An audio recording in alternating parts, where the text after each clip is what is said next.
Nunca olvidaré el rostro pálido de doña Sofía cuando me agarró del brazo en la reja de la casa de mi suegra. «No entres», susurró con urgencia, sus ojos desorbitados por el terror. Su cuerpo entero temblaba mientras miraba nerviosamente por encima del hombro hacia la casa de ventanas cerradas. Apenas tuve tiempo de procesar sus palabras cuando el ensordecedor sonido de las sirenas de la policía rompió el silencio de la tarde y 2 patrullas se detuvieron bruscamente frente a la casa. Lo que descubrí en las horas siguientes destruiría por completo todo lo que creía saber sobre el hombre que había dormido a mi lado durante 7 años, el padre de mi hijo de 5 años, quien dormía en el asiento trasero del auto después de nuestro viaje sorpresa para visitar a la abuela enferma. Pero antes de continuar, asegúrate de estar suscrito al canal y escribe en los comentarios: ¿desde dónde estás viendo este video? Nos encanta saber hasta dónde están llegando nuestras historias. Todo comenzó hace 4 días. Estaba preparando la cena cuando Ricardo llegó a casa, pálido, hablando por teléfono. Apagué la estufa y me acerqué, preocupada por su expresión. Sí, entiendo. Estaré allí lo más pronto posible. Colgó y me miró con ojos llenos de preocupación. Mi madre está enferma, muy enferma. Necesito ir a su casa ahora mismo. Doña Beatriz vivía en un pueblo pequeño, un pueblo mágico, a unas 3 horas de distancia, como Tepoztlán. Ella era una mujer fuerte, rara vez se enfermaba, lo que hacía la noticia aún más alarmante. ¿Qué tiene? ¿Es grave?, pregunté, ya pensando en lo que necesitaríamos empacar. No sé bien. El médico de la familia llamó, dijo que tiene fiebre alta, delirando. Podría ser neumonía. Ricardo ya estaba sacando una maleta del armario. Tú te quedas con Pedrito. No sabemos qué tiene. Puede ser contagioso. No quiero arriesgarme a exponerlos. Acepté, aunque de mala gana. Doña Beatriz y yo siempre tuvimos una relación cercana, diferente a la mayoría de las nueras con sus suegras. Ella me acogió como a una hija desde el primer día, y la idea de no estar allí para ayudarla me molestaba. Llama cuando llegues, por favor, y manténme informada sobre su estado. Ricardo asintió distraídamente mientras echaba algo de ropa en la maleta. 20 minutos después, besó mi frente y la cabeza de Pedrito, que veía caricaturas en la sala, y partió. En los 2 días siguientes, solo recibí mensajes cortos de Ricardo. ¿Llegué bien? Estamos en el doctor. Ella está descansando ahora. Situación bajo control. El tercer día, sin embargo, el silencio. Mis llamadas caían directo al buzón de voz. Mis mensajes quedaban sin respuesta. Una ansiedad creciente comenzó a apoderarse de mí. Intenté convencerme de que Ricardo probablemente estaba ocupado cuidando a su madre, tal vez en un hospital con mala señal de celular. Pero algo en el fondo de mi mente seguía incomodándome. 7 años de matrimonio me habían enseñado a reconocer cuando algo no estaba bien. En la mañana del 4.º día, tomé una decisión. Pedrito y yo haríamos una visita sorpresa. Quizás doña Beatriz estaba mejor y nuestra presencia la animaría. Si estaba peor, Ricardo necesitaría apoyo y yo podría ayudar a cuidarla. Pedrito, ¿qué tal si vamos a visitar a la abuela? Le damos una sorpresa a ella y a papá, sugerí durante el desayuno. Los ojos de Pedrito brillaron. ¿Vamos a ver a la abuela? ¿Puedo llevarle el dibujo que hice para ella? Claro que sí, mi amor. Le encantará. En pocas horas, empaqué una pequeña maleta con ropa para 2 o 3 días, las medicinas de Pedrito, algunos juguetes y chucherías para el viaje. Antes de salir, dudé por un momento e intenté llamar a Ricardo una vez más. Buzón de voz de nuevo. Le envié un mensaje diciendo que lo extrañábamos y que estábamos preocupados, sin mencionar nuestro viaje. Realmente quería darle una sorpresa. El viaje fue tranquilo. Pedrito durmió la mayor parte del tiempo, y yo me perdí en mis pensamientos, oscilando entre la preocupación por doña Beatriz y una sensación extraña que no podía nombrar. Ricardo había estado distante en las últimas semanas, más reservado, trabajando hasta tarde.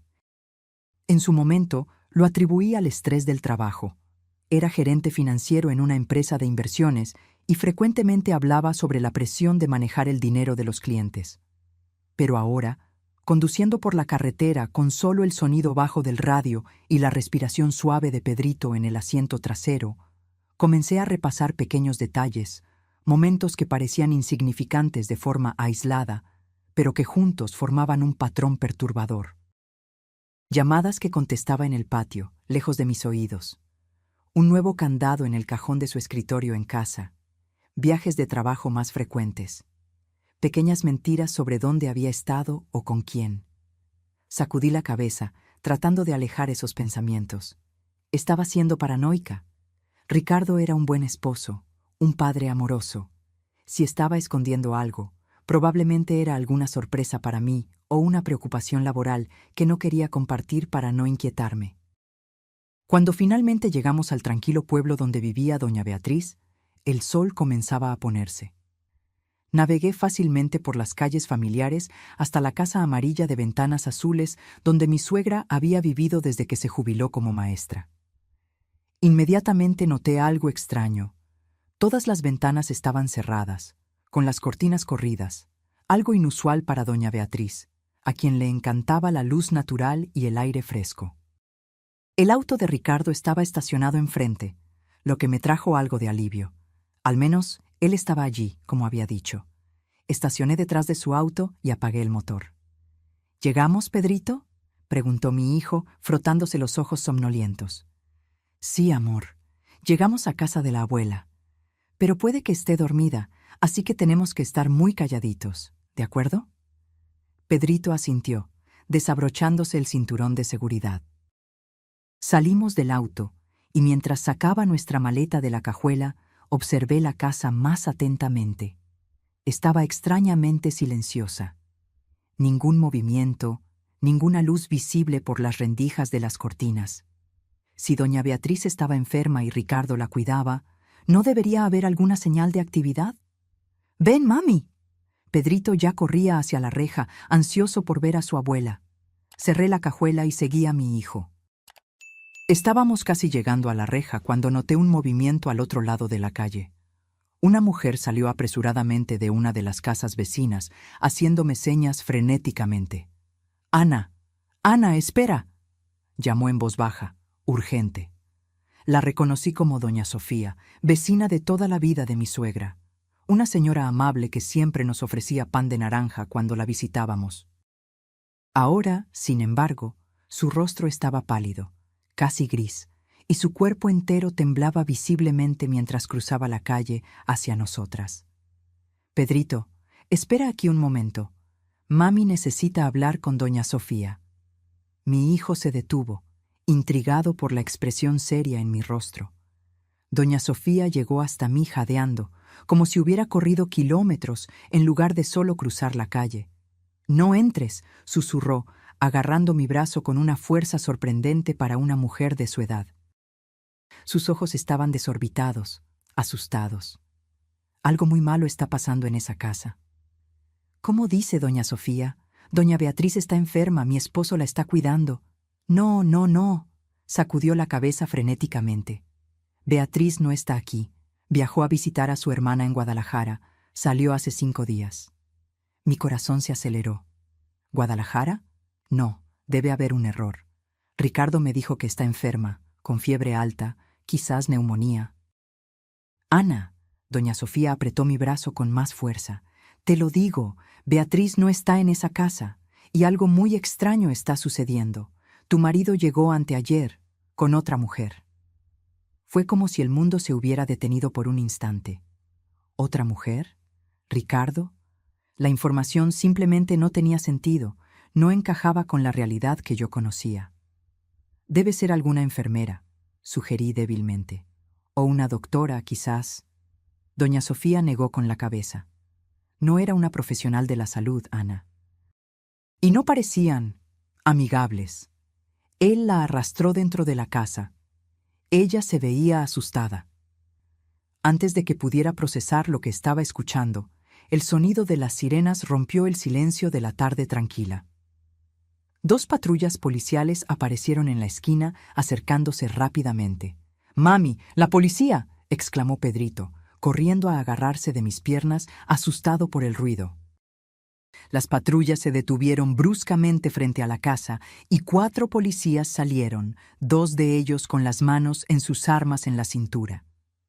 El oficial que parecía estar al mando, un hombre alto con un bigote canoso, se dirigió rápidamente a la reja. «Señora, por favor, aléjese de la casa», ordenó con voz firme, pero no hostil. «Necesito que lleve al niño a un lugar seguro». Pero esta es la casa de mi suegra», balbuceé, confundida y asustada. «Mi esposo está ahí dentro». El oficial intercambió una mirada significativa con sus colegas. «¿Cuál es el nombre de su esposo, señora?» Ricardo Armendáriz. ¿Qué está pasando? ¿Por qué está aquí la policía?» El oficial hizo un gesto a 2 de sus colegas, quienes inmediatamente se posicionaron a los lados de la casa. Luego se dirigió a mí con un tono más suave. «Señora Armendáriz, soy el comandante Gustavo. Necesitamos que usted y su hijo se retiren por cuestiones de seguridad. ¿Podría esperar en casa de doña Sofía? Necesitaremos hablar después».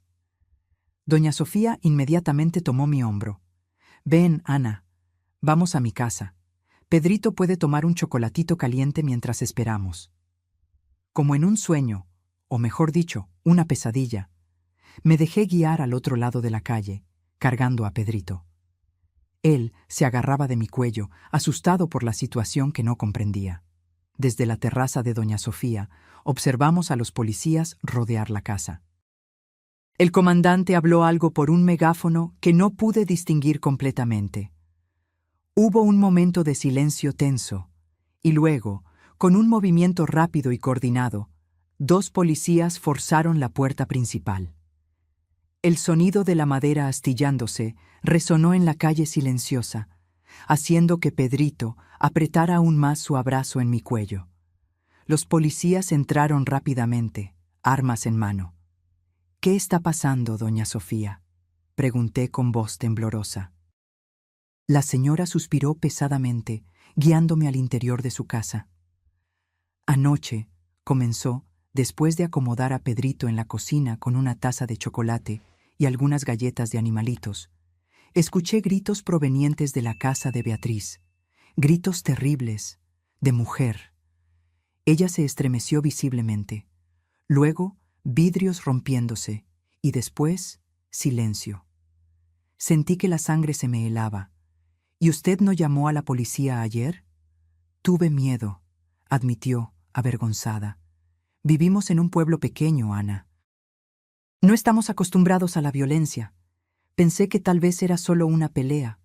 Pero luego, muy temprano esta mañana, vi a tu esposo cargando algo hacia la cajuela de su auto. Algo grande, pesado.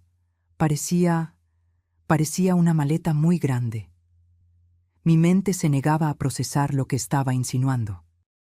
Ricardo, mi Ricardo, el hombre que amablemente espantaba las arañas del baño por mí porque sabía que les tenía miedo, el hombre que le cantaba nanas a Pedrito incluso cuando estaba agotado por el trabajo. No, era imposible. Salió conduciendo, continuó doña Sofía, y regresó 1 hora después, sin la maleta. Fue entonces cuando decidí llamar a la policía. Les conté todo lo que vi. Me pidieron que me quedara en casa y les avisara si lo veía de nuevo. Me senté pesadamente en el sillón de doña Sofía, sintiendo como si el mundo a mi alrededor se estuviera desmoronando. Nada tenía sentido. ¿Por qué Ricardo mentiría sobre su madre? ¿Quién era la mujer que doña Sofía había visto? Y lo más inquietante de todo, ¿qué había en esa maleta pesada? Mis pensamientos fueron interrumpidos por golpes firmes en la puerta. Doña Sofía fue a abrir, y un momento después, el comandante Gustavo entró en la sala. Su rostro estaba serio, pero había algo en sus ojos, compasión, tal vez, que hizo que mi estómago se hundiera aún más. «Señora Armendáriz», comenzó, sentándose en el sillón frente a mí. «Necesitamos hablar. Es sobre su esposo». El comandante Gustavo se quitó su sombrero y lo colocó sobre la mesa de centro, un gesto que parecía anticuado, pero que traía consigo cierta solemnidad. Sus ojos, cansados pero amables, se encontraron con los míos. Señora Armendáriz, lo que le voy a decir es difícil, pero necesito que mantenga la calma, especialmente por su hijo. Asentí mecánicamente, mi cuerpo entumecido por la ansiedad. Su esposo no está en la casa, comenzó. La casa está vacía. ¿Vacía? Repetí confundida. Pero su auto está afuera. Sí, el auto está allí, pero la casa fue completamente registrada. No hay nadie dentro. Intenté procesar esa información. Si Ricardo no estaba allí, ¿dónde podría estar? ¿Y por qué dejaría el auto? Comandante, no entiendo. Mi esposo me dijo que su madre estaba enferma, que él vino a cuidarla. Pero doña Sofía dice que mi suegra está en Guadalajara. Sí, lo confirmamos, dijo el comandante. Nos pusimos en contacto con la hermana de la señora Beatriz en Guadalajara. Su suegra está allí, de visita. Partió hace 5 días. 5 días. Incluso antes de que Ricardo me dijera que estaba enferma. Pero entonces, ¿por qué mi esposo me diría que estaba enferma? El comandante suspiró, un sonido pesado que parecía cargar el peso de muchas verdades desagradables que había tenido que comunicar a lo largo de los años. Señora Armendáriz, hay más. Encontramos evidencia perturbadora en la casa. Me gustaría que viniera conmigo a echar un vistazo, pero... Miró significativamente hacia la cocina, donde Pedrito todavía estaba sentado. Yo me quedaré con el niño, ofreció doña Sofía de inmediato. Puede ver una caricatura en la televisión mientras ustedes hablan. Después de acomodar a Pedrito frente al televisor con sus galletas y chocolate caliente, seguí al comandante afuera. La calle ahora estaba llena de curiosos, mantenidos a una distancia respetable por 2 policías. Otro policía estaba tomando fotos del auto de Ricardo. Estamos examinando el vehículo, explicó el comandante, buscando evidencia. ¿Evidencia de qué? Quise preguntar, pero algo me lo impedía. Quizás el miedo a la respuesta. Cuando entramos en la casa, fui inmediatamente golpeada por un olor fuerte y químico, como producto de limpieza mezclado con algo metálico que no pude identificar. La sala de estar, que siempre había sido un espacio acogedor y ordenado, reflejo de la personalidad meticulosa de doña Beatriz, estaba en desorden. El sillón había sido movido, los cojines estaban esparcidos por el suelo, y un jarrón de cerámica que mi suegra adoraba estaba roto en una esquina. ¿Qué pasó aquí?, susurré, mirando alrededor con creciente horror. Creemos que hubo una lucha, respondió el comandante. Según el relato de doña Sofía, una mujer fue vista entrando en esta casa con su esposo anteayer, y anoche se escucharon gritos y sonidos de objetos rompiéndose. Di unos pasos hacia el centro de la sala, sintiendo mis piernas temblar. Mis ojos fueron atraídos hacia una mancha oscura en el suelo de madera. Una mancha que alguien había intentado limpiar, pero no completamente. ¿Es sangre?, pregunté, mi voz casi inaudible. El comandante asintió gravemente. Sí, y hay más en el cuarto de visitas, por aquí. Lo seguí por el pasillo familiar hasta el pequeño cuarto donde Pedrito siempre dormía cuando visitábamos. La puerta estaba entreabierta y un policía estaba agachado cerca de la cama, examinando algo en el suelo con una linterna. A diferencia de la sala, el cuarto estaba impecablemente ordenado. La cama hecha a la perfección, el suelo visiblemente limpio, cada superficie pulida. Era una limpieza no natural, casi obsesiva. ¿Nota cómo este cuarto es diferente al resto de la casa?, preguntó el comandante. Asentí, sintiendo un escalofrío recorrer mi espalda. Fue limpiado recientemente, muy bien limpiado, pero no completamente. Señaló al policía con la linterna. Estamos usando luz ultravioleta. Revela rastros de sangre que no son visibles a simple vista. El policía encendió la luz especial, y ante mis ojos horrorizados, el suelo aparentemente limpio reveló manchas fantasmales, un patrón de salpicaduras que alguien había intentado desesperadamente borrar. Hay más en el baño, continuó el comandante. Alguien intentó limpiar una cantidad considerable de sangre. Mi mente se negaba a aceptar lo que estaba viendo, lo que estaba escuchando. Este no podía ser mi esposo, el padre de mi hijo. Tenía que haber algún error, alguna explicación. Comandante, comencé, mi voz temblorosa. Debe haber un error. Ricardo no. Él nunca. Señora Armendáriz, me interrumpió amablemente. Hay algo más que necesita saber. Su esposo ha estado bajo investigación durante meses. ¿Investigación? ¿Por qué? Por fraude financiera. Ricardo Armendáriz y su socia, Cristina Meneses, son sospechosos de operar un esquema piramidal a través de la empresa de inversiones donde trabaja. Estamos hablando de millones de pesos desviados de inversionistas. ¿Fraude? ¿Millones? Sentí como si el suelo estuviera desapareciendo bajo mis pies. No, negué con la cabeza. Ricardo es gerente financiero, sí, pero es honesto. Siempre lo ha sido. Vivimos modestamente, no tenemos lujos. Los fondos desviados no fueron a gastos personales ostentosos, explicó el comandante. Fueron transferidos a cuentas en el extranjero, offshore. Sospechamos que su esposo y la señora Meneses estaban planeando huir del país con el dinero. La señora Meneses, la mujer que doña Sofía vio. Recordé lo que había dicho, que la mujer parecía asustada, que Ricardo la arrastró dentro de la casa. ¿Y esa mujer? Pregunté hesitantemente. ¿Es la persona cuya sangre está en el suelo? El comandante intercambió miradas con el policía que seguía examinando el cuarto.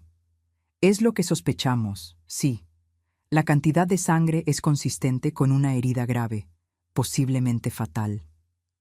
Fatal. La palabra resonó en mi cabeza como un disparo. ¿Y usted cree que Ricardo...? No pude terminar la frase. Era demasiado absurdo, demasiado terrible. Señora Armendáriz. El comandante puso una mano suave en mi hombro. Hay algo más que debe saber. Encontramos un diario debajo de la cama. Aparentemente pertenece a Cristina Meneses. La última entrada es de ayer. En ella escribe sobre haber descubierto que su esposo planeaba traicionarla, quedarse con todo el dinero. Ella lo confrontó y él se puso violento. Violento, una palabra que nunca asocié con Ricardo. En 7 años de matrimonio, nunca lo vi perder el control. Nunca lo vi levantar la voz, mucho menos la mano. ¿Cómo podía ser este el mismo hombre? Me tambaleé hasta el borde de la cama y me senté, incapaz de mantenerme en pie por más tiempo. Mi cabeza daba vueltas con la cantidad de información, cada una más devastadora que la anterior. ¿Y la maleta? Pregunté casi involuntariamente, recordando el relato de doña Sofía. El comandante dudó, como si sopesara cuánto debía contarme. La estamos buscando. Su esposo fue visto saliendo con la maleta esta mañana, conduciendo fuera del pueblo. Regresó sin ella 1 hora después. Tenemos equipos rastreando la región, especialmente áreas aisladas como cerros o presas. Un escalofrío recorrió mi cuerpo al entender la implicación. Estaban buscando un cuerpo, el cuerpo de Cristina Meneses. En ese momento, el policía que estaba en el cuarto se levantó abruptamente. «Comandante, encontramos algo». Estaba sosteniendo un pequeño objeto brillante con unas pinzas. Era un brazalete delicado, de oro con pequeñas piedras azules. Nunca lo había visto antes. «No es mío», dije automáticamente. «Y tampoco de doña Beatriz». «Probablemente pertenece a Cristina Meneses», asintió el comandante, haciendo un gesto al policía para que guardara la evidencia en una bolsa de plástico. Mi teléfono sonó repentinamente, haciéndome saltar. Lo saqué del bolsillo con manos temblorosas. Un número internacional aparecía en la pantalla. «Puede ser mi suegra», dije, mostrándole el teléfono al comandante. Él asintió. «Conteste y ponga el altavoz, por favor». Con el corazón acelerado contesté. «¿Hola? ¿Ana? Ana, gracias a Dios». La voz de doña Beatriz sonó distante, pero claramente agitada. «¿Estás bien? ¿Y Pedrito? ¿Dónde están?» Estamos bien, doña Beatriz, respondí, tratando de mantener la voz tranquila. Estamos en su casa, de hecho. Hubo un momento de silencio confuso al otro lado de la línea.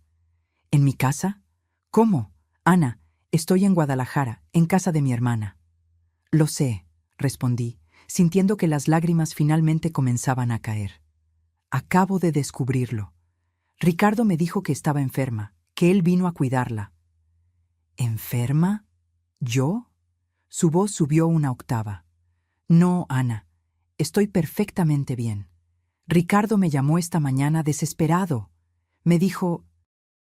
Su voz falló. Me dijo que tú y Pedrito habían sido secuestrados. Dijo que necesitaba dinero para el rescate, que debía transferir todos mis ahorros a una cuenta que me indicó. Secuestrados. La mentira se volvía más elaborada, más terrible. El comandante gentilmente tomó el teléfono de mi mano. Señora Beatriz, aquí es el comandante Gustavo de la Policía Ministerial. Su nuera y su nieto están a salvo con nosotros. No ha habido ningún secuestro. Su hijo le mintió. Dios mío, gimió doña Beatriz. ¿Qué está pasando? ¿Dónde está Ricardo? Eso es lo que estamos tratando de averiguar, señora. Por favor, no transfiera ningún dinero a la cuenta que su hijo le indicó. Estamos en medio de una investigación que puede involucrar crímenes graves. Después de algunas garantías de que Pedrito y yo estábamos realmente bien, y la promesa de mantenerla informada, el comandante finalizó la llamada. Me quedé sentada en el borde de la cama, en silencio, tratando de procesar todo. Mi esposo, el hombre que amaba, el padre de mi hijo, era un criminal, un defraudador y posiblemente un asesino. ¿Qué pasa ahora?, pregunté finalmente, mi voz sonando extrañamente vacía incluso para mí misma. Ahora, respondió el comandante, necesitamos encontrar a su esposo antes de que intente huir de nuevo. Y para eso, señora Armendáriz, necesitamos su ayuda. La sala de estar de doña Sofía se había transformado en un improvisado centro de comando policial. Mapas fueron esparcidos sobre la mesa de centro, radios transmitían mensajes codificados, y policías entraban y salían constantemente, siempre con expresiones serias. Pedrito dormía en el cuarto de visitas, agotado por el estrés y la confusión del día. Sentada en el sillón, con una taza de té intacta frente a mí, escuchaba al comandante Gustavo explicar el plan. Tenemos razones para creer que su esposo regresará, dijo, marcando un punto en el mapa del pequeño pueblo. Dejó el auto en casa de su madre, probablemente para no levantar sospechas, y ahora que le pidió dinero a doña Beatriz, querrá saber si hizo la transferencia. Y ustedes quieren usar eso como carnada, constaté, sintiendo un extraño distanciamiento, como si estuviera hablando de un extraño, no del padre de mi hijo. Exactamente, confirmó el comandante. Doña Beatriz lo llamará diciendo que el banco está poniendo dificultades para la transferencia internacional, que exigen que un representante haga el retiro personalmente aquí en México. ¿Y creen que él se lo creerá? Las personas desesperadas creen lo que quieren creer, respondió el comandante. Y su esposo debe estar muy desesperado ahora. El pensamiento de que Ricardo, mi Ricardo, pudiera ser descrito como desesperado, era surreal. En nuestra vida juntos, él siempre había sido la definición de calma y estabilidad. Cuando Pedrito nació prematuramente y pasó 2 semanas en terapia intensiva neonatal, fue Ricardo quien mantuvo la compostura, quien me consoló cuando me desmoronaba. ¿Cómo podía ser este el mismo hombre que ahora huía de la policía, posiblemente con sangre en sus manos? ¿Y dónde se montaría esa trampa?, pregunté, forzándome a volver al presente, a enfocarme en el plan. El comandante señaló otro punto en el mapa, fuera de los límites del pueblo. Aquí, la antigua fábrica de mezcal abandonada, es lo suficientemente aislada para que se sienta seguro, pero también nos da espacio para posicionar equipos alrededor sin ser detectados. Observé el mapa, tratando de visualizar la operación. La fábrica abandonada estaba a unos 5 kilómetros del pueblo, en la carretera que llevaba a la capital, la Ciudad de México. Era un punto estratégico, lo suficientemente lejos para parecer discreto, pero no tan aislado como para levantar sospechas. ¿Y cuál sería mi papel en todo esto?, pregunté, aunque ya sospechaba la respuesta. El comandante intercambió miradas con uno de los policías antes de responder. Señora Armendáriz, no le voy a mentir. Su presencia podría ser un elemento crucial. Si su esposo la ve, eso podría desarmarlo, hacer que baje la guardia. Quiere que sea el cebo, traduje directamente. No la pondremos en peligro, aseguró apresuradamente. Usted se quedaría en una camioneta de observación, a una distancia segura. Solo aparecería después de la captura, cuando él ya estuviera contenido. Pensé en Pedrito, durmiendo inocentemente en el cuarto de al lado, sin idea de que su mundo estaba a punto de desmoronarse. Pensé en doña Beatriz, que me había acogido como a una hija, ahora enfrentando la terrible revelación sobre el hijo que había criado. Y pensé en Cristina Meneses, una mujer que nunca conocí, pero cuya sangre manchaba el suelo de la casa de mi suegra. Lo haré, decidí, mi voz sorprendentemente firme. Pero con una condición. Pedrito se queda aquí con doña Sofía. Él no puede ver nada de esto. El comandante asintió aliviado. Claro, ya lo habíamos considerado. Dejaremos a 2 policías aquí para su protección también. Las horas siguientes pasaron en un torbellino de actividad. Doña Sofía preparó un cuarto para Pedrito, donde él dormía pacíficamente, ajeno al caos que había engullido nuestro mundo. Lo observé por unos minutos antes de salir, su carita relajada en el sueño, sus pequeños dedos agarrados al conejito de peluche que había traído de casa. ¿Cómo le explicaría que su padre, su héroe, era un criminal?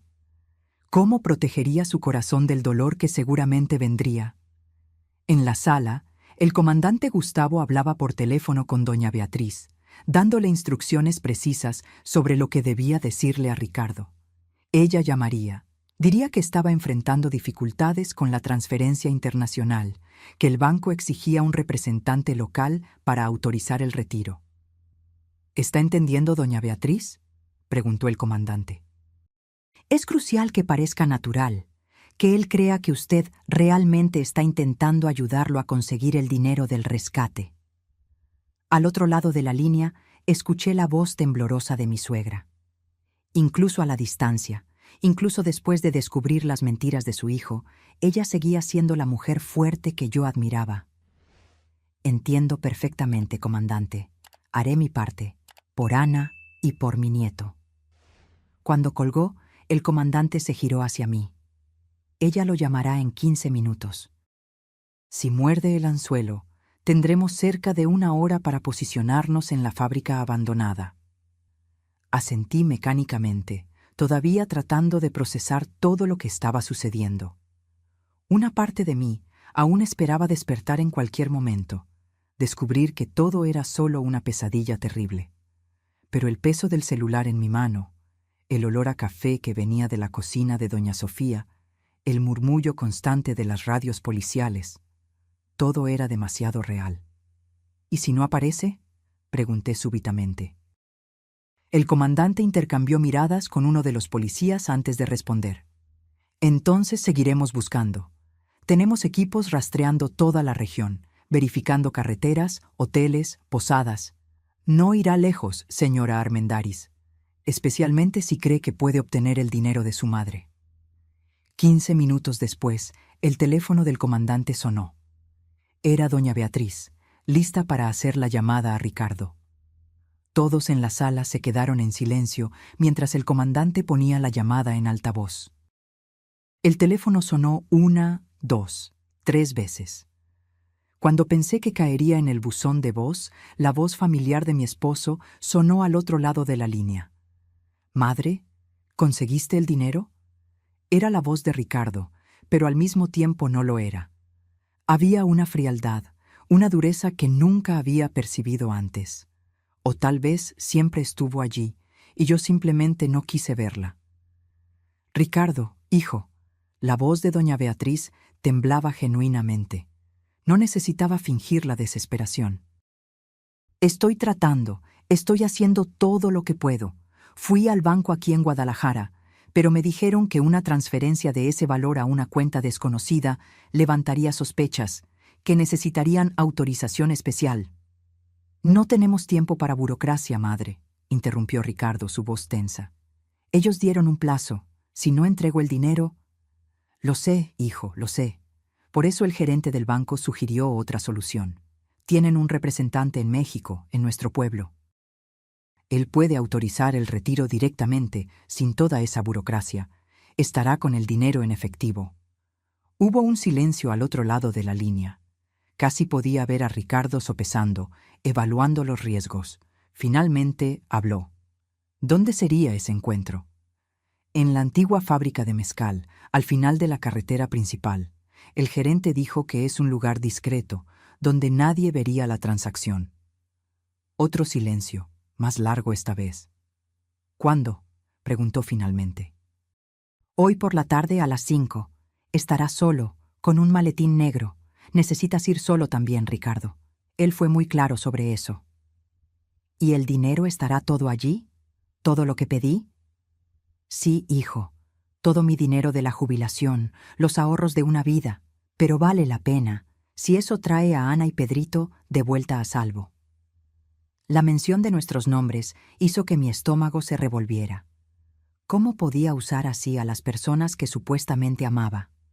De acuerdo, dijo Ricardo después de una pausa. Lo encontraré, pero si es una trampa, madre, si algo sale mal. No es trampa, hijo. La voz de doña Beatriz falló. Es tu madre tratando de ayudar. Por favor, trae a mi nieto y a mi nuera de vuelta a salvo. La llamada fue terminada. Todos en la sala soltaron la respiración que inconscientemente contenían.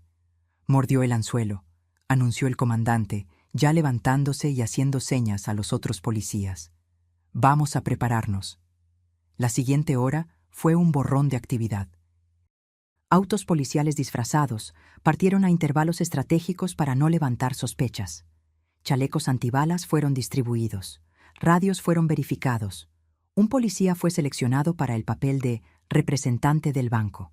Un hombre de mediana edad con apariencia confiable que estaría posicionado en el centro de la fábrica abandonada, junto a un maletín negro, lleno de papel recortado en forma de dinero, con algunos billetes reales en la parte superior.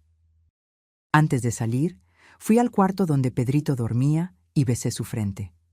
«Mamá vuelve pronto», susurré. «Te amo más que a nada».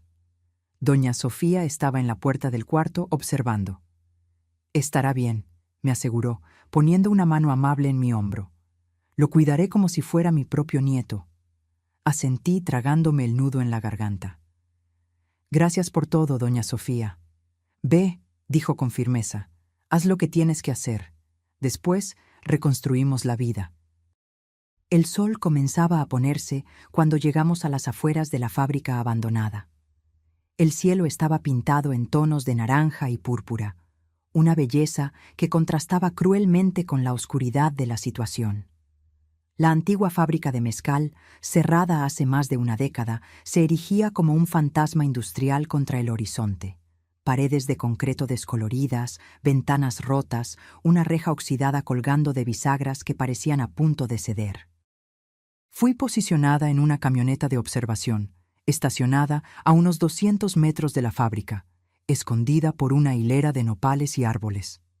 Dentro de la camioneta, monitores mostraban imágenes de cámaras estratégicamente posicionadas alrededor y dentro de la fábrica.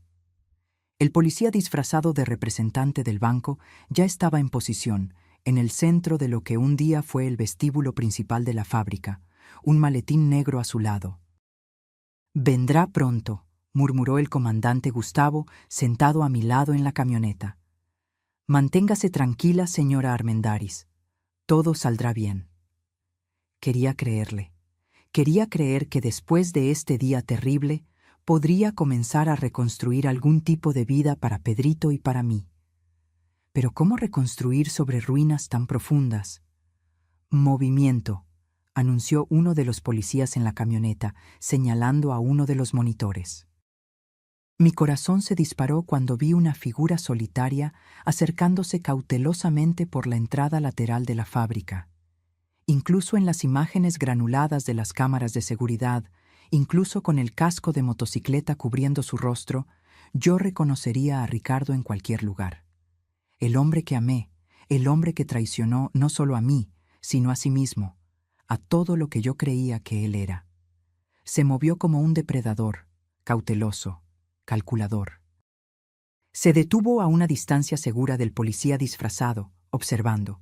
Su mano derecha estaba escondida dentro de la chaqueta. «Está armado», murmuró el comandante, llevando el radio a sus labios. «Equipos en posición, sospechoso armado». El policía disfrazado hizo un gesto hacia el maletín, intentando atraer a Ricardo más cerca. «¿Eres del banco?», preguntó Ricardo, su voz amortiguada por el casco. «Sí, señor», respondió el policía con calma. «Tengo el dinero aquí, como acordó con su madre». Ricardo dio un paso al frente, luego se detuvo, todavía desconfiado.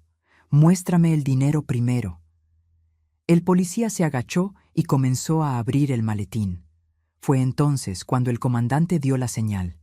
«Ahora», ordenó por el radio.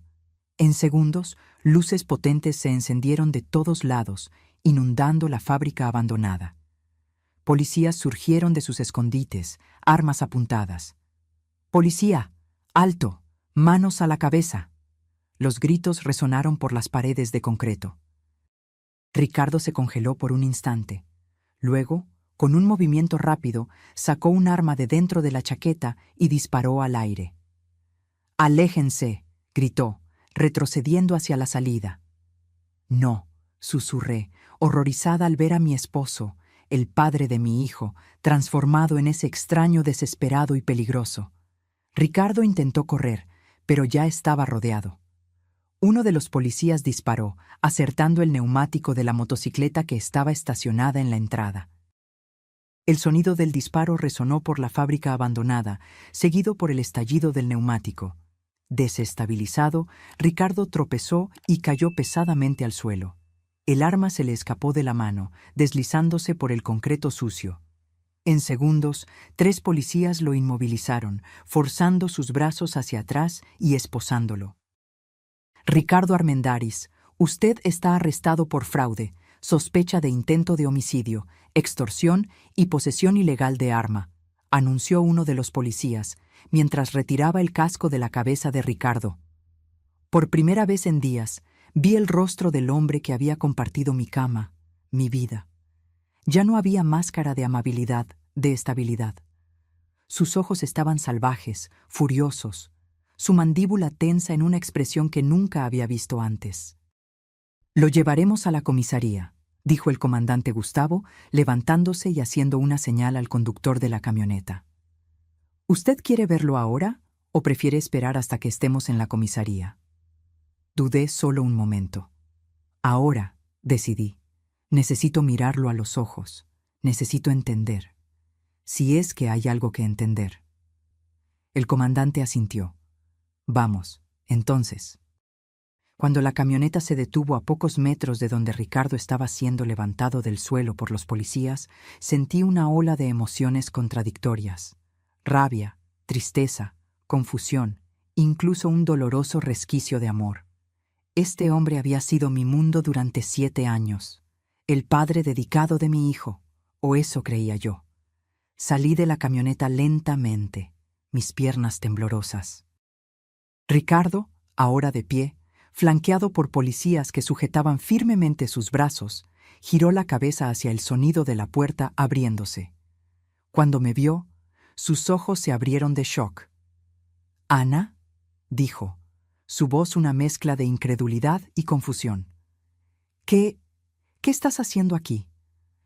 Me acerqué cautelosamente, deteniéndome a unos metros de distancia. Observé su rostro, buscando cualquier rastro del hombre que pensé conocer. No encontré nada. «Hola, Ricardo», dije, mi voz sorprendentemente firme. «Sorpresa, ¿no? Pedrito y yo vinimos a visitar a tu madre enferma». La comprensión reemplazó lentamente la confusión en su rostro. Sus ojos se entrecerraron, calculadores. «Ana querida, esto es un malentendido», intentó, su voz súbitamente suave. persuasiva. La misma voz que usaba para convencer a Pedrito de comer verduras, para calmarme después de un día difícil. Puedo explicarlo todo. Estoy trabajando en una operación secreta, tratando de atrapar criminales dentro de la empresa. Tuve que mentir para protegerte, para proteger a Pedrito. Era una mentira tan transparente, tan desesperada, que casi me río. Casi. Basta de mentiras, Ricardo, dije, manteniendo la voz baja, consciente de los policías a nuestro alrededor. Sé lo de la fraude, sé lo de Cristina Meneses, vi la sangre en el suelo de la casa de tu madre. El cambio en su rostro fue instantáneo y aterrador. La máscara de preocupación se desmoronó, revelando algo frío y calculador debajo. No sabes nada, siseó. Sé lo suficiente. Sé que me mentiste durante años. Sé que usaste mi nombre y el de Pedrito para intentar extorsionar a tu propia madre. Sé que... Mi voz falló por un momento. Sé que pudiste haber matado a una mujer y escondido su cuerpo. Ricardo no lo negó. No demostró remordimiento. En cambio, me miró con una frialdad que me hizo temblar. Siempre fuiste tan ingenua, Ana, dijo, con una sonrisa que no alcanzaba sus ojos. Tan fácil de engañar. Sí, querida, voy a trabajar hasta tarde. Claro, amor, es solo un viaje de negocios, y tú lo creías todo, sin cuestionar, sin dudar. Cada palabra era como una puñalada, pero mantuve mi postura. No le daría la satisfacción de verme desmoronarme. Tienes razón, Ricardo. Fui ingenua. Creí en ti porque te amaba, porque confiaba en ti. Mi único crimen fue creer que el hombre con el que me casé era quien decía ser. Antes de que Ricardo pudiera responder, surgió una conmoción en la entrada de la fábrica. Policías corrían hacia una figura que se tambaleaba hacia adentro, una mujer con ropa rasgada y sucia, uno de los brazos envuelto en un trapo ensangrentado. «¡Comandante!», gritó uno de los policías. «La encontramos en la carretera, intentando llegar hasta aquí». La mujer levantó el rostro, revelando moretones y cortes, pero ojos que ardían con determinación. Era joven, quizás 30 años, con cabello oscuro que un día debió ser elegante, ahora enmarañado y sucio. «¡Cristina!», susurró el comandante a mi lado. Cristina Meneses estaba viva. El efecto sobre Ricardo fue inmediato y violento. Se debatió contra los policías que lo sujetaban, su rostro contorsionado en furia. «¡Tú!», gritó. «¿Cómo es posible? Deberías estar muerta». Los policías lo contuvieron con dificultad, mientras otros corrían para ayudar a Cristina, que parecía a punto de desmayarse. Uno de ellos ofreció agua. Otro llamaba a una ambulancia por el radio. «Fallaste de nuevo, Ricardo», dijo Cristina débilmente, pero con una dureza sorprendente. «Como siempre». El comandante me guió gentilmente de vuelta a la camioneta, alejándome de la escena caótica. «Vamos a la comisaría, señora Armendáriz. Allí podremos entender mejor lo que sucedió». Antes de que la puerta de la camioneta se cerrara, miré una última vez al hombre que había sido mi esposo. Me miraba con una expresión que no pude descifrar, rabia tal vez, o algo más frío y calculador. Este extraño, me di cuenta con un escalofrío, había dormido a mi lado durante 7 años, había sostenido a nuestro hijo recién nacido, había prometido amarme hasta que la muerte nos separara. Y durante todo ese tiempo, nunca lo conocí de verdad. La comisaría era un edificio antiguo en el centro del pequeño pueblo, con paredes desconchadas y muebles gastados que habían visto días mejores. Sentada en una silla incómoda en la oficina del comandante Gustavo, con una taza de café malo enfriándose frente a mí, esperaba que Cristina Meneses fuera traída después de recibir los primeros auxilios de los paramédicos. Ella se negó a ir al hospital hasta hablar con nosotros, explicó el comandante, entrando en la sala después de verificar la situación. Las heridas son graves, pero no parecen ser fatales. Es una mujer fuerte. Asentí silenciosamente, todavía tratando de procesar todo. Cristina Meneses, la mujer que yo automáticamente había odiado horas atrás, la otra mujer en la vida de mi esposo. Ahora sentía solo una extraña conexión con ella, ambas víctimas del mismo hombre, aunque de diferentes maneras. ¿Y Ricardo?, pregunté. Está en la sala de interrogatorio. Pidió un abogado, lo cual es su derecho. Pero con la evidencia que tenemos, más el testimonio de la señora Meneses, no hay mucho margen para la defensa. La puerta se abrió y 2 policías entraron escoltando a Cristina. Se veía mejor que en la fábrica. Su rostro había sido limpiado, revelando moretones en varias etapas de curación, y su brazo estaba ahora adecuadamente vendado. Pero eran sus ojos lo que llamaban la atención, oscuros, intensos, con una determinación que parecía superar el dolor físico. Se sentó frente a mí, al otro lado de la mesa, y por un momento solo nos observamos. 2 mujeres cuyas vidas habían sido destruidas por el mismo hombre. «Soy Ana», dije finalmente, extendiendo la mano por impulso. Ella miró mi mano extendida, dudó por un segundo, luego la estrechó brevemente. «Cristina». Su voz era más fuerte de lo que esperaba, con un ligero acento que no pude identificar. El comandante carraspeó, encendiendo una grabadora sobre la mesa. «Señora Meneses, si se siente lo suficientemente bien, quisiera que nos contara exactamente qué sucedió en la casa de la señora Beatriz Armendáriz». Cristina respiró hondo, mirando rápidamente hacia mí antes de comenzar su historia. «Conocí a Ricardo hace 3 años, en la empresa de inversiones donde trabajaba. Yo era consultora financiera, especializada en atraer nuevos inversionistas». Hizo una pausa, humedeciendo sus labios resecos. Al principio, era solo una relación profesional. Ricardo tenía ideas brillantes, sabía cómo hacer que el dinero rindiera. Yo tenía los contactos, la habilidad de ganarme la confianza de los clientes. «¿Cuándo comenzaron a defraudar a los inversionistas?», preguntó el comandante. Cristina bajó la mirada por un momento. «Comenzó pequeño, un desvío aquí, otro allá. Luego fue creciendo. Ricardo era convincente.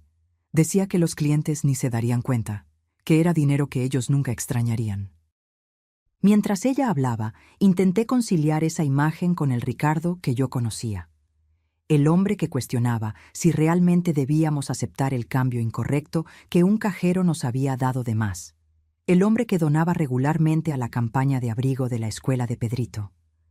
«En el último año, las cosas comenzaron a complicarse», continuó Cristina. «Algunos clientes comenzaron a hacer preguntas, a exigir estados de cuenta detallados. Nos dimos cuenta de que era solo cuestión de tiempo hasta que todo saliera a la luz.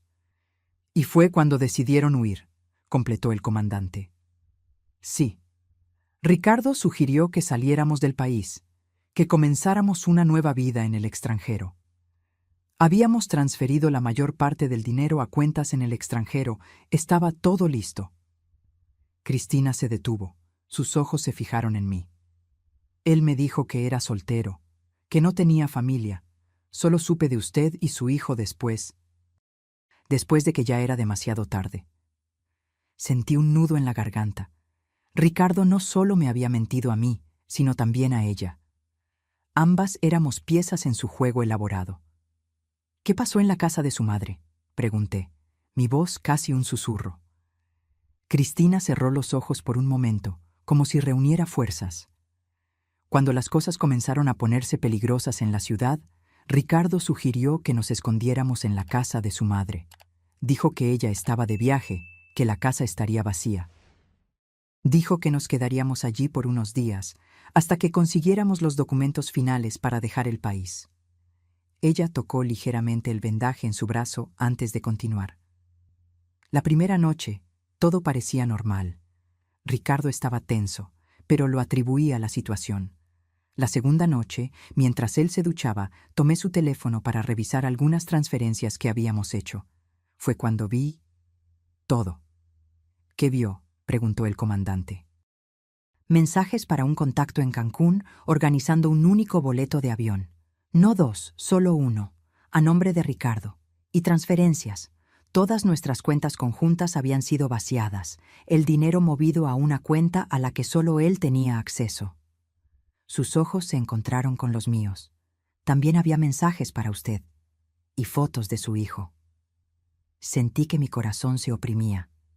Incluso planeando abandonar a su familia, Ricardo mantenía esa fachada, esa doble vida. Cuando lo confronté, continuó Cristina, su voz ahora más baja, él se transformó. Nunca lo había visto así antes. Sus ojos eran los ojos de un extraño, fríos, calculadores. Respiró hondo. Tomó mi frasco de perfume y me golpeó en la cabeza. Caí. Comenzó a estrangularme, diciendo que yo era un problema, que nunca debí meterme en sus cosas. ¿Cómo sobrevivió?, pregunté, horrorizada por la violencia del hombre que había compartido mi cama. Perdí el conocimiento. Cuando desperté, estaba sola, cubierta de sangre. Pude arrastrarme fuera de la casa, al cobertizo de herramientas en la parte trasera. Pasé la noche allí, entrando y saliendo de la conciencia. A la mañana siguiente, vi a Ricardo cargando una maleta grande al auto. Pensé que tal vez iba a ponerme allí dentro. Ella se estremeció visiblemente. Cuando él se fue, intenté pedir ayuda, pero estaba demasiado débil. Pasé el día escondida, tratando de recuperar fuerzas. Fue cuando escuché las sirenas, vi a la policía. El comandante hizo algunas preguntas más, detalles sobre la fraude, sobre el plan de fuga. Cristina respondió a todo con una claridad sorprendente para alguien que había pasado por tal calvario. Cuando terminó su relato, parecía exhausta, pero de alguna manera también más ligera, como si compartir la verdad hubiera removido un peso de sus hombros. «Hay una cosa más», dijo, metiendo la mano en el bolsillo de su pantalón rasgado. Retiró un pequeño dispositivo USB. «Todas las pruebas están aquí. Registros de las fraudes, nombres de los clientes afectados, detalles de las cuentas en el extranjero. Siempre mantengo copias de seguridad de todo. Ricardo creía que yo confiaba ciegamente en él». Una sonrisa irónica tocó sus labios. Ese fue su error. El comandante tomó el dispositivo cuidadosamente, colocándolo en un sobre de evidencia. «Esto será extremadamente útil para el caso, señora Meneses. Ahora, realmente necesitamos llevarla al hospital para cuidar adecuadamente esas heridas». Mientras los policías ayudaban a Cristina a levantarse, ella se detuvo y me miró una última vez. «Lo siento», dijo simplemente, «por todo. Yo no sabía de usted, de su hijo. Si hubiera sabido...». «No es su culpa», respondí. Y me di cuenta de que era verdad. La culpa era enteramente de Ricardo. Cuando Cristina salió escoltada por los policías, el comandante se volvió hacia mí. «Usted también debería descansar. Fue un día difícil. Podemos continuar esto mañana». Antes de eso, dije, una pregunta crucial todavía pesando en mi mente. ¿Qué había en la maleta grande que Ricardo cargó al auto? ¿Si no era Cristina? El comandante suspiró. «Aún no lo sabemos con certeza. Equipos están rastreando la región donde fue visto deteniendo el auto. Pero si tuviera que adivinar, diría que eran evidencias de la fraude, documentos incriminatorios, tal vez incluso dinero en efectivo. Algo que no quería que encontráramos en la casa». Asentí, un extraño alivio recorriéndome. Al menos Ricardo no era un asesino, a pesar de haber intentado convertirse en uno. «¿Puedo verlo?», pregunté súbitamente. «Antes de irme, necesito mirarlo a los ojos una última vez». El comandante dudó. «Ya pidió un abogado». «Técnicamente, no deberíamos permitir visitas en este momento». «Por favor», insistí. «No como visitante, como esposa. Prometo no interferir en el caso, no hacer preguntas sobre la investigación. Solo necesito este cierre». Después de un momento de consideración, el comandante asintió. 5 minutos, y un policía se quedará presente todo el tiempo. La sala de interrogatorio era pequeña y desprovista de personalidad. Una mesa de metal, 2 sillas, paredes grises. Ricardo estaba sentado de un lado de la mesa, las manos esposadas frente a él. Cuando entré, levantó los ojos, y por un instante fugaz vi un destello de algo en su mirada. Sorpresa, tal vez incluso vergüenza, pero fue rápidamente reemplazado por la máscara de indiferencia que ahora usaba. Me senté frente a él, consciente del policía parado junto a la puerta y de la cámara en la esquina de la sala. Por un largo momento, solo nos miramos. Este hombre, que un día fue el centro de mi mundo, ahora parecía un extraño. ¿Por qué?, pregunté finalmente, la única palabra que podía formar. Ricardo inclinó la cabeza ligeramente, como si considerara la pregunta. ¿Por qué exactamente? ¿Por qué la fraude?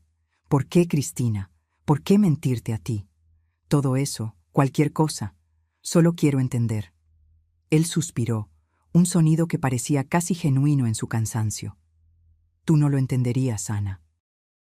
Nunca entenderías lo que es sentirse atrapado, limitado, mirar al futuro y ver solo mediocridad, un empleo mediocre, una casa mediocre, una vida mediocre.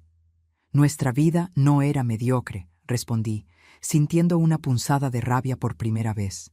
Teníamos un hogar, un hijo, amor. ¿Qué más podrías querer? Una sonrisa fría tocó sus labios. Más, siempre más. Tú nunca fuiste ambiciosa, Ana. Te conformabas con tan poco. Yo quería más de la vida, más dinero, más poder, más libertad. ¿Y estabas dispuesto a destruir todo para conseguir eso? ¿Incluido tu propio hijo? La mención de Pedrito pareció afectarlo de una manera que mis otras palabras no lograron. Por un momento, su máscara cayó, revelando algo que parecía casi arrepentimiento genuino. Pedrito nunca sufrió, dijo, bajando la voz. Yo siempre lo amé, a mi manera. A tu manera, repetí, incrédula. Tu manera incluía usar a tu hijo como pieza en un golpe para extorsionar a tu propia madre. ¿Qué clase de amor es ese, Ricardo? Él no respondió, sus ojos desviándose hacia la mesa entre nosotros. ¿Y nosotros?, pregunté, mi voz más suave ahora.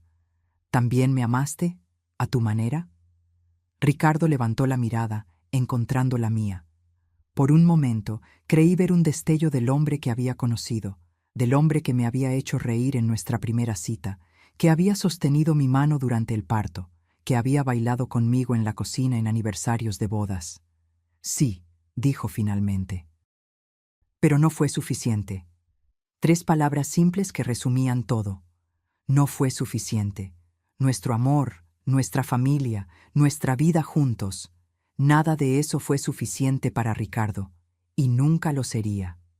Me levanté lentamente. No había nada más que decir, nada más que preguntar.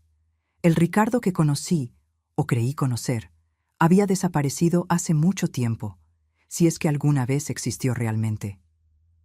Adiós, Ricardo, dije simplemente, girándome para salir. Ana, llamó cuando estaba en la puerta. Me detuve, sin girarme. Cuida bien de Pedrito. Casi me río de la ironía, como si necesitara ese recordatorio, como si no hubiera sido siempre yo la que cuidaba de nuestro hijo mientras él vivía su doble vida. Siempre lo hice, respondí, y salí sin mirar atrás. El comandante Gustavo me estaba esperando en el pasillo. ¿Está todo bien?, asentí, sintiendo una extraña calma envolverme. Sí, estoy lista para volver con mi hijo ahora. Cuando regresamos a casa de doña Sofía, ya era noche avanzada. Pedrito todavía dormía, ajeno al huracán que había devastado nuestras vidas. Me senté en el borde de la cama donde él dormía, observando su carita pacífica, sus pestañas largas, su pecho subiendo y bajando en respiraciones tranquilas. ¿Cómo protegería ese pequeño corazón de lo que estaba por venir? Doña Sofía apareció en la puerta, sosteniendo una taza de té humeante. Pensé que lo necesitarías, dijo gentilmente, entregándome la taza. Gracias, murmuré, aceptando el té caliente con gratitud. Por todo. Ella se sentó a mi lado en la cama, mirando a Pedrito con cariño. Es fuerte, como su madre. Va a superar esto. ¿Cómo le explico que su padre nunca más volverá a casa? ¿Que todo lo que conocíamos era una mentira? Doña Sofía suspiró, un sonido cargado de sabiduría adquirida a través de muchos años y muchos dolores. No se lo explicas todo de una vez, no a un niño de 5 años. Le dices lo que él puede entender, lo que necesita saber. Que papá hizo algo malo y necesita estar lejos por un tiempo, que eso no tiene nada que ver con él, que no es su culpa. Y cuando crezca, cuando comience a hacer más preguntas, entonces le cuentas más, conforme él esté listo para escuchar. La verdad es un peso, Ana. No se le pone un peso demasiado grande sobre hombros demasiado pequeños. Ella tocó mi mano suavemente. Pero eso es para mañana. Hoy tú descansas. Recuperas tus fuerzas. Asentí, sintiendo que el cansancio finalmente me dominaba. Terminé el té y me acosté al lado de Pedrito, abrazándolo cuidadosamente para no despertarlo. Su calor, su olor familiar, eran como un bálsamo para mi alma destrozada. No creí que lograría dormir, pero el agotamiento físico y emocional pronto me venció, llevándome a un sueño profundo y sin sueños. A la mañana siguiente, desperté con Pedrito picoteando mi rostro. «Mami, mami, despierta. ¿Dónde está la abuela? Vinimos a ver a la abuela. ¿Recuerdas?» La realidad llegó en una ola dolorosa.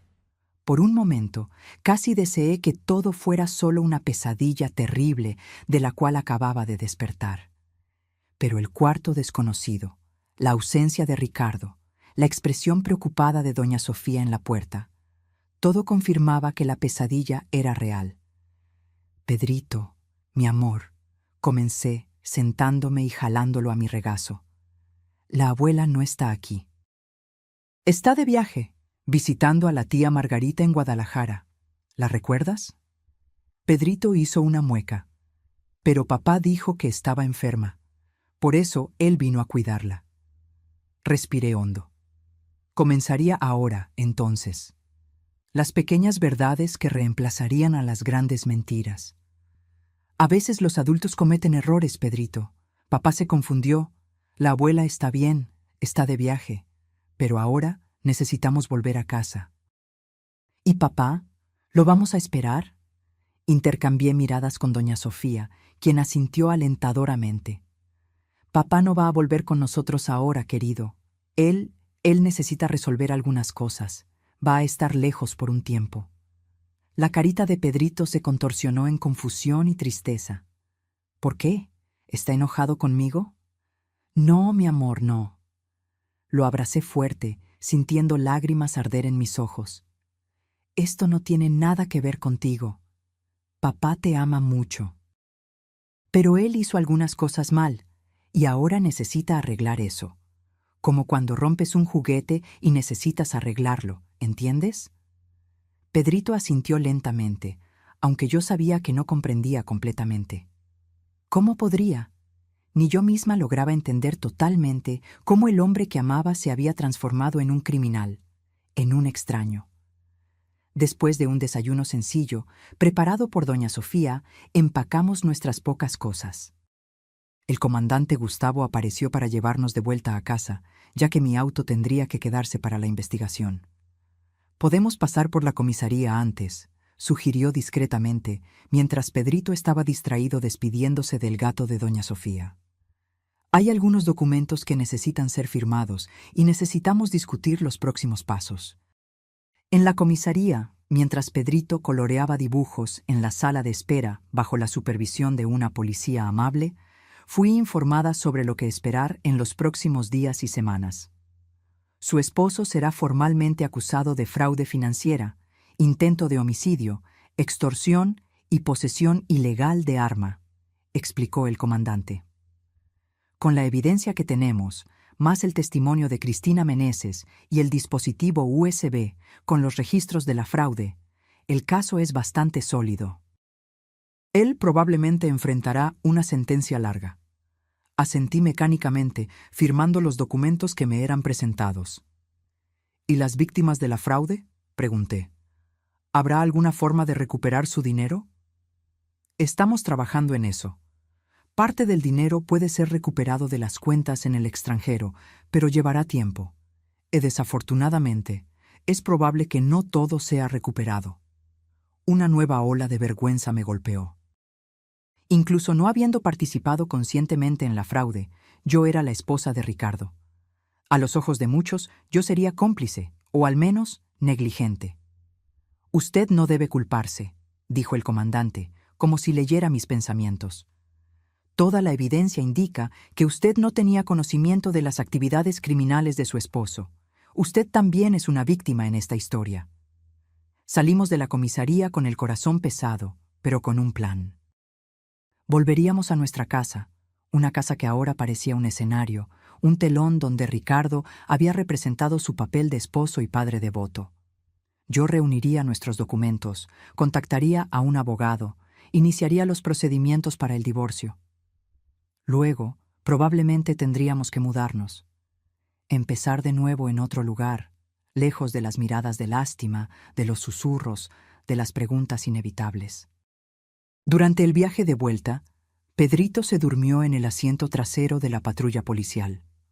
Observé el paisaje pasar por la ventana, campos y pueblos pequeños que parecían pertenecer a otro mundo. Una realidad paralela donde familias normales vivían vidas normales, sin secretos devastadores, sin traiciones impensables. ¿Tiene familia que pueda ayudarla?, preguntó el comandante mientras conducía. Mis padres viven en el sur, a casi 1000 kilómetros, en Oaxaca. Tengo una hermana en la Ciudad de México. Voy a contactarlos, contarles lo que sucedió. La idea de hacer esas llamadas, de pronunciar en voz alta las verdades terribles que había descubierto, hacía que mi estómago se revolviera. ¿Y la madre de Ricardo, doña Beatriz? Dijo que regresará de Guadalajara tan pronto como pueda. Estoy preocupada por ella. Esto la va a destruir. Parece ser una mujer fuerte, comentó el comandante. Como usted. Lo miré, sorprendida por el comentario. ¿Fuerte? No me siento fuerte, me siento rota. Aún así, usted enfrentó una de las peores traiciones posibles, descubrió que el hombre con el que compartía su vida era un criminal, tal vez incluso un casi asesino, y aún así, usted está aquí, planeando el siguiente paso, pensando en cómo proteger a su hijo, preocupándose por su suegra. Eso es fuerza, señora Armendáriz.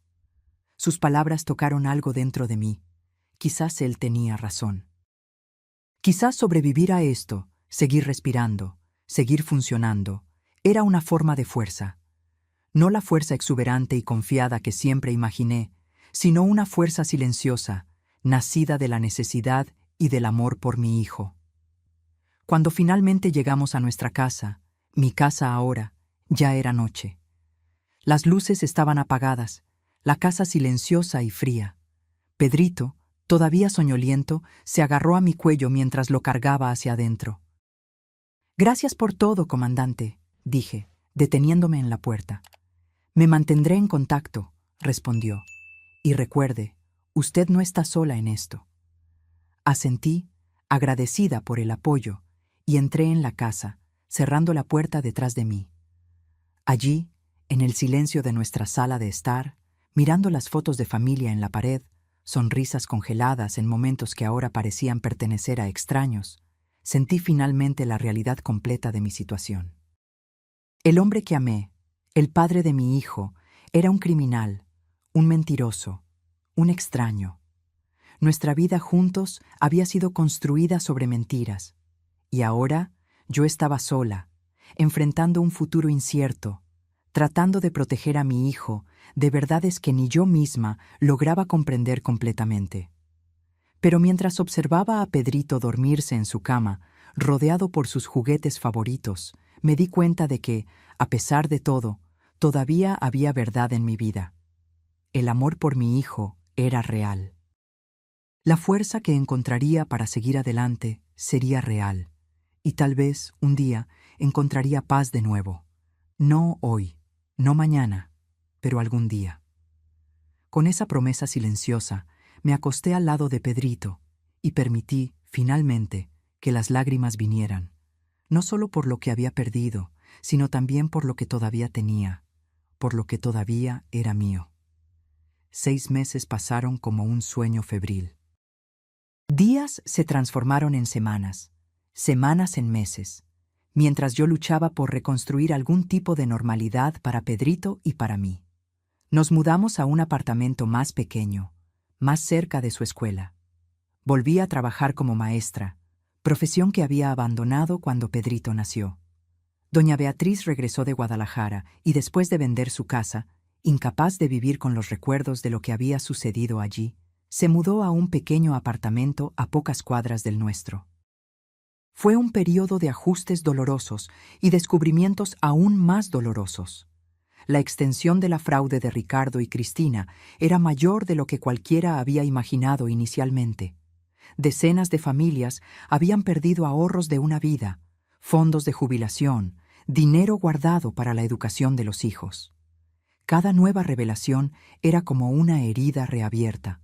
Cada titular en los periódicos un recordatorio del hombre que yo pensé conocer. Pedrito preguntaba por su padre casi todos los días al principio. ¿Cuándo vuelve papá? ¿Por qué no podemos visitarlo? ¿Ya no nos quiere? Cada pregunta era una daga en mi corazón. Siguiendo el consejo de una terapeuta infantil a la que comenzamos a consultar, respondía con verdades simples, adecuadas a su edad, siempre reafirmando que el amor de su padre por él era real, aunque sus acciones hubieran sido equivocadas. Gradualmente, las preguntas disminuyeron. La ausencia de Ricardo se convirtió en parte de nuestra nueva normalidad. Pedrito se adaptó con la sorprendente resiliencia que poseen los niños. Yo, por otro lado, todavía me despertaba a veces en medio de la noche, sudando frío, soñando con la sangre en el suelo de la casa de doña Beatriz, con la maleta pesada que Ricardo había cargado al auto. El juicio comenzó en un día lluvioso de otoño. El cielo gris parecía reflejar la seriedad de la ocasión. El tribunal estaba abarrotado. Periodistas, víctimas de la fraude, curiosos. Me senté en la primera fila, al lado de doña Beatriz. Su rostro, siempre tan vivo y expresivo, parecía haber envejecido una década en 6 meses. Pero sus ojos mantenían una determinación tranquila, una fuerza silenciosa que yo había aprendido a admirar aún más. «Va a estar todo bien», susurró ella, apretando mi mano cuando los oficiales anunciaron la entrada del juez. Cuando las puertas laterales se abrieron y Ricardo fue traído, sentí que mi corazón se aceleraba. Vestía un traje gris, muy diferente del uniforme de la prisión que había usado la última vez que lo vi. Su cabello estaba cuidadosamente peinado, su apariencia impecable, como siempre. Por un momento fugaz, parecía el hombre con el que me casé, elegante, controlado, confiado. Nuestras miradas se cruzaron brevemente. Algo pasó por sus ojos. Arrepentimiento, tal vez, o solo cálculo. Desvié la mirada, incapaz de sostener esa conexión por más tiempo. El fiscal se levantó, un hombre alto y delgado con gafas de montura gruesa. Su voz resonó por la sala silenciosa mientras detallaba las acusaciones. Fraude financiera agravada, intento de homicidio, extorsión, posesión ilegal de arma. Este caso, declaró, mirando directamente a los jurados, no es solo sobre dinero robado, aunque millones fueron desviados. Es sobre confianza traicionada. Confianza de clientes que creyeron estar invirtiendo en su futuro. Confianza de una socia de negocios que casi pierde la vida. Confianza de una madre anciana, manipulada emocionalmente. Y más profundamente, hizo una pausa, mirando brevemente hacia mí. Confianza de una familia que creía conocer al hombre que vivía bajo su techo.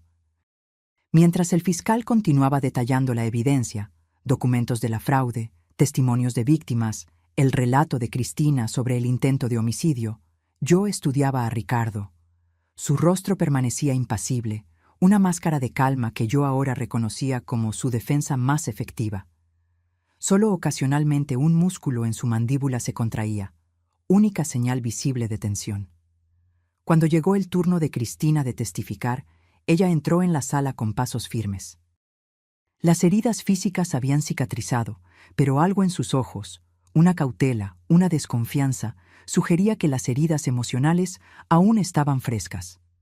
Vestida con un traje sencillo, cabello recogido en un moño austero, se veía muy diferente de la mujer ensangrentada y desesperada que yo había visto 6 meses atrás. Su testimonio fue claro y directo. Describió cómo conoció a Ricardo, cómo él la trajo al esquema de fraude con promesas de riqueza rápida, cómo gradualmente se dio cuenta de la extensión de sus mentiras. Y luego, en detalles gráficos, relató la noche en que él intentó matarla. Cambió en un instante, dijo, su voz sorprendentemente firme. En un momento estábamos discutiendo sobre el dinero, sobre los boletos, sobre sus planes de abandonarme. Al segundo siguiente, sus ojos se transformaron. Tomó mi frasco de perfume del tocador y me golpeó en la cabeza. Tocó ligeramente su sien, donde una fina cicatriz aún era visible. Cuando caí, comenzó a estrangularme. Dijo que yo era un problema, que sabía demasiado, que hablaba demasiado, que nadie me extrañaría. El abogado defensor, un hombre de mediana edad con una expresión perpetuamente escéptica, hizo lo posible por desacreditar el testimonio de Cristina. Sugirió que ella era tan culpable como Ricardo en la fraude, que estaba tratando de obtener una sentencia más leve echándole toda la culpa a él. Insinuó que la pelea había sido mutua, que ella había atacado a Ricardo primero. Pero Cristina permaneció inquebrantable. Sí, participé en la fraude. Nunca lo negué. Estoy preparada para enfrentar las consecuencias legales de mis acciones. Pero no ataqué a Ricardo. Y no inventé el intento de homicidio. Los registros médicos, las fotos de mis heridas, la sangre encontrada en la casa, todo eso confirma mi versión. Ricardo Armendáriz intentó matarme porque yo descubrí que planeaba traicionarme, quedarse con todo el dinero y abandonarme. Cuando llegó mi turno de testificar, sentí un extraño distanciamiento, como si estuviera hablando de la vida de otra persona. Respondí a las preguntas del fiscal con claridad, relatando el día en que llegué a casa de doña Beatriz, la advertencia de doña Sofía, el descubrimiento de la sangre, la revelación sobre la fraude. El abogado defensor fue más agresivo conmigo de lo que había sido con Cristina. Insinuó que yo debía haber sospechado de las actividades de Ricardo, que era imposible vivir con alguien durante tantos años sin notar discrepancias. ¿Usted nunca cuestionó el origen de los recursos que sostenían su estilo de vida?, preguntó, su voz cargada de insinuaciones. ¿Qué estilo de vida?, repliqué, sintiendo una chispa de indignación. Vivíamos modestamente. El salario de Ricardo en la oficina de inversiones era bueno, pero no extravagante. Nuestra casa era hipotecada, nuestro auto era de modelo básico. Nunca hubo señales de riqueza inexplicable. ¿Y los viajes de negocios frecuentes, las llamadas secretas, las horas extendidas en el trabajo? ¿Usted nunca sospechó de nada? ¿Sospeché de qué, exactamente? ¿Que mi esposo estaba cometiendo fraude? ¿Que estaba llevando una doble vida? No, nunca sospeché de eso, confié en él. Miré directamente a Ricardo mientras pronunciaba las últimas palabras. Ese fue mi único error. A lo largo de los días siguientes, más testigos fueron llamados, víctimas de la fraude, policías involucrados en la investigación, peritos forenses que analizaron la evidencia del intento de homicidio. El caso de la acusación era sólido, casi irrefutable. La defensa intentó argumentar que Ricardo había sido manipulado por Cristina, que era ella la mente detrás de la fraude. Intentó minimizar la gravedad de la agresión, sugiriendo que Ricardo había actuado en el calor del momento, sin intención real de matar. Pero las evidencias, incluyendo búsquedas encontradas en la computadora de Ricardo sobre cómo esconder un cuerpo y profundidad para enterrar, contradecían esa narrativa. En el penúltimo día del juicio, Ricardo finalmente tuvo la oportunidad de hablar. Se levantó lentamente, ajustó el saco y miró alrededor de la sala antes de fijar la mirada en el juez. «Su señoría, señoras y señores del jurado», comenzó, su voz tranquila y medida. «No voy a negar las acusaciones contra mí. La evidencia es clara». Un murmullo recorrió la sala. Nadie esperaba una confesión en este punto. Cometí fraude. Engañé a personas que confiaban en mí. Traicioné a mi socia de negocios, a mi madre. Hizo una pausa, mirando brevemente en mi dirección, y a mi familia. Mantuve mi expresión neutra, aunque por dentro estaba en un torbellino. ¿Era esta otra actuación? ¿Otra manipulación? ¿O había alguna verdad genuina en sus palabras? No tengo excusas para mis acciones, continuó. Solo explicaciones que sé que no disminuyen la gravedad de lo que hice. Comencé con pequeños desvíos, creyendo que podría devolver el dinero antes de que alguien se diera cuenta. Pero una mentira llevó a otra, un desvío a otro mayor, y pronto estuve atrapado en una red que yo mismo tejí. Respiró hondo antes de continuar. En cuanto a la acusación de intento de homicidio contra Cristina Meneses, sus ojos se desviaron brevemente hacia ella, sentada al otro lado de la sala. Hubo una altercación, sí. Perdí el control. Actué de manera violenta, impensada. No pretendía matarla, solo silenciarla. Cuando me di cuenta de la magnitud de lo que había hecho, entré en pánico y huí. Fue cobardía, lo sé. ¿Y su esposa?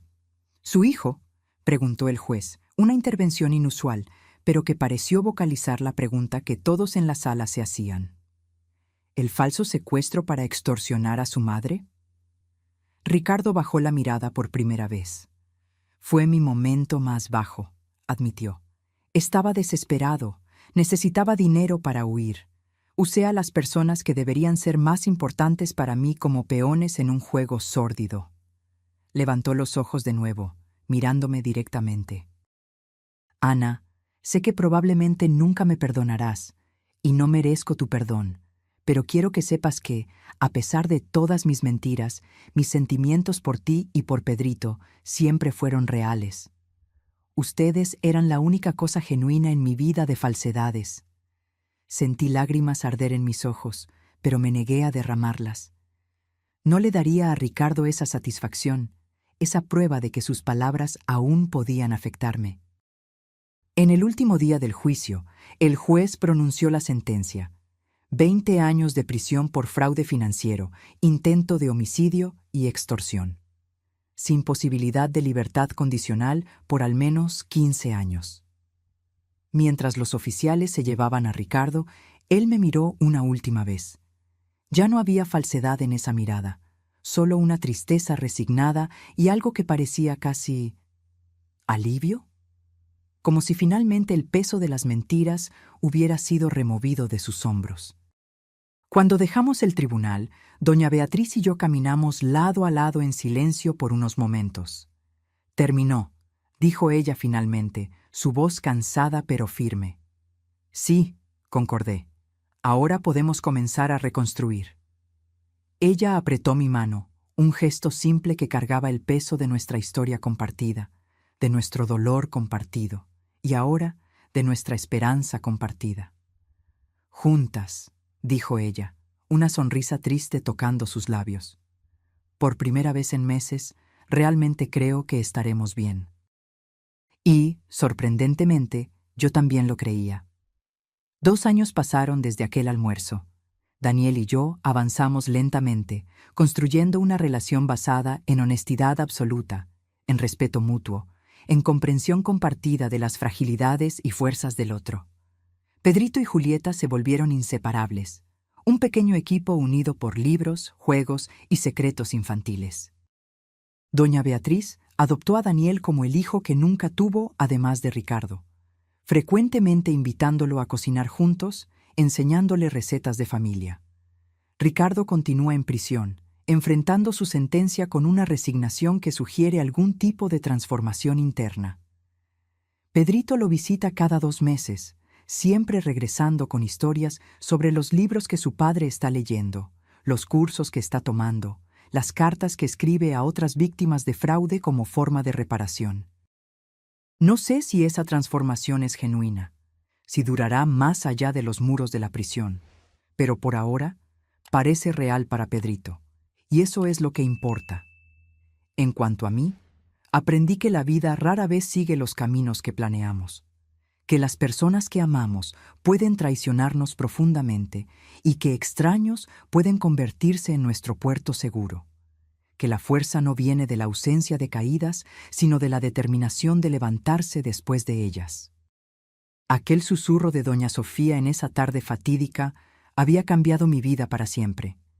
Había destruido la realidad que yo conocía. Pero de las cenizas de esa destrucción, algo nuevo estaba surgiendo. Algo más verdadero, más auténtico, algo construido no sobre mentiras convenientes, sino sobre verdades difíciles y honestas. Y por eso, por más extraño que parezca, estoy agradecida.